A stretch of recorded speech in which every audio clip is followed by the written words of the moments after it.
Terkait update Mbak Feni sendiri sampai saat ini kasusnya seperti apa Bang mungkin?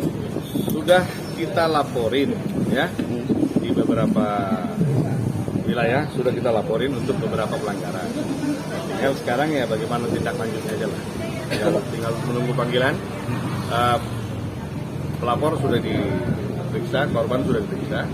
Tinggal berikutnya kita tunggu panggilan buat terlapor. Terakhir kemarin di Purwakarta ya Bang, mungkin di Purwakarta sendiri laporannya sendiri. Laporan pemalsuan domisili. Dugaan pemalsuan domisili sudah kita laporkan. Nah itu pelapor dan korban sudah diperiksa. Ya berikutnya mungkin terlapor pun akan diperiksa. Terakhir sejauh ini Bang, sudah ada kabar titik terang Bang dari laporan-laporan Abang yang di titik terang seperti apa? Kabar baik mungkin sudah ada. Ya bagi kita sih unsurnya terpenuhi semua. Nanti kita lihat bagaimana pandangan penyidik. Yang jelas bagi kita semua yang kita laporin itu tidak ada yang kurang unsur, semuanya unsurnya terpenuhi. Bang melihat dari pihak Akas yang kemarin melaporkan Mbak Feni di Polda Metro Jaya seperti apa Bang mungkin? Itu kan terkait dengan ITE ya. Yang kita laporkan atau yang dilaporkan? Yang mereka laporkan ke yang Feni dilaporkan. Iya. Ya sah-sah saja. Mereka mau lapor silakan aja. Cuma sekarang ya yang dilanggar apa kan? Kalau cuma mau, kita kan di sini tidak menunjukkan kekuatan kita dengan membuat laporan ini. Ya. Kita kan pengen bagaimana seseorang yang melanggar hukum itu mendapatkan ganjarannya. Ya. Jadi hukum itu untuk warga negara lokal aja kencang. Apalagi untuk orang asing kan. Jadi jangan sampai orang asing menganggap remeh negara ini. Kalau buat apa aja mereka bisa dapat dispensasi atau bisa lewat dari hukum. Saat mengetahui mungkin yang lalu-lalu kita nggak tahu ya. Kalau kali ini ya jangan coba-coba. Feni sendiri sudah mengetahui mengenai laporan itu? Sudah. Dia nyantai aja, dia bilang Bang saya percayakan kepada abang aja. Ya udah. Apa udah ada panggilan Bang? Atau mau pakai lawyer lain? Gue bilang kan enggak Bang, saya mau sama abang aja. Tidak ada. Udah ada panggilan Bang? Belum. Mbak Feni sendiri siap Bang nanti kalau akhirnya bakal dipanggil? Pastilah, harus kan gitu. Tapi kalau dipanggil kalau nggak datang gimana? Bisa dijemput kan? Kita sih intinya gini, kita tidak minta dibantu, kita tidak minta didukung. Kita hanya minta jalankanlah ini sesuai dengan koridor hukum. Sudah. Jika memang nanti langkah-langkah yang saya ambil dibilang salah, gimana salah? Ya. Kalau hari ini kan kita lihat dari pihak sana nih ya, apa aja yang mereka larang, apa aja yang mereka bilang saya sedang mereka lakukan. Padahal saya tidak melakukan itu, gitu. Tapi mereka mengatakan saya, yang ujungnya mereka sendiri sedang membuat. Kan gue bilang, saya nggak cari panggung, bro. Gue kalau mau begini, setiap hari satu artis bisa gue berdampingi. Cuma kan bukan itu tujuan kita. Bagaimana keadilan bisa didapatkan, itu kan tujuannya.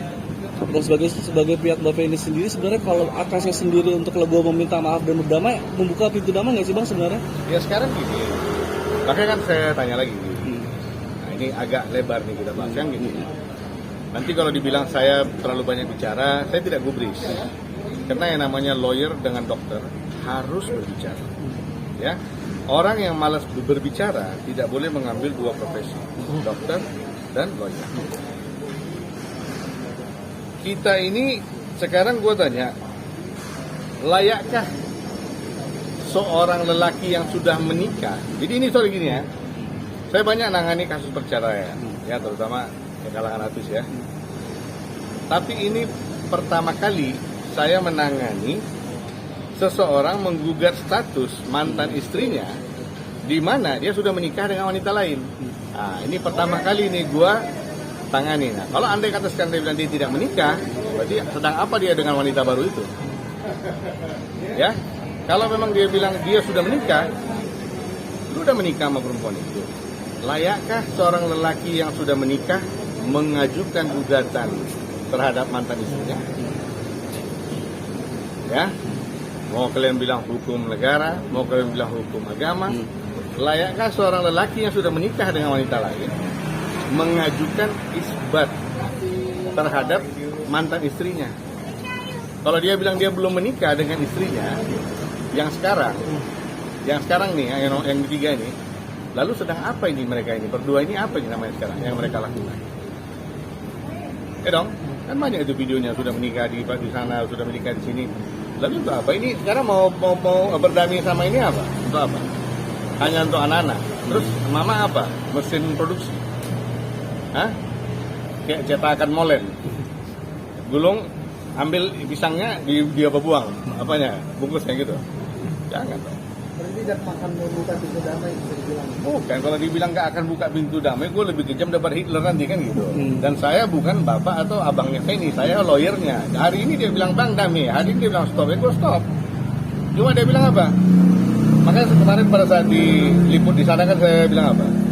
Ben, jangan sampai mereka berpikir saya yang narik kamu. Enggak bang, ini harga diri saya bang.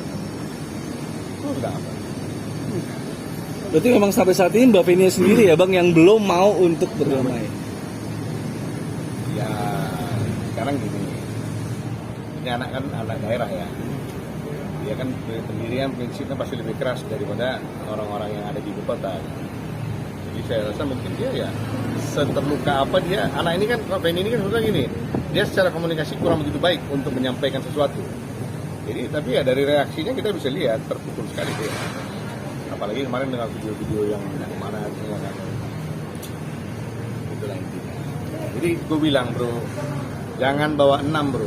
Lu bawa 60, lu bawa 600, Darren tidak akan getar. Selagi saya berada di sisi yang benar.